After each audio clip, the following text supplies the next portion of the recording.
نخستین هواپیمای شرکت هوایی ایر فرانس بعد از 8 سال عصر یکشنبه 29 فروردین از مبدأ پاریس در فرودگاه امام خمینی تهران به زمین نشست. به دنبال آغاز تحریم‌های بین‌المللی علیه ایران و پس از قطع پروازهای این شرکت هواپیمایی فرانسوی در سال 2008 میلادی، این نخستین بار است که یک هواپیمای ایر فرانس وارد ایران می‌شود.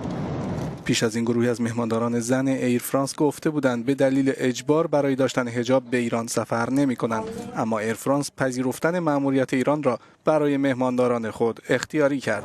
یک مهماندار فرانسوی میگوید من روسری سرم می‌کنم چون قانون ایران این گونه است. مدارا و تحمل رسم و رسوم و فرهنگ‌های دیگر هم از ارزش‌های ایر فرانس است.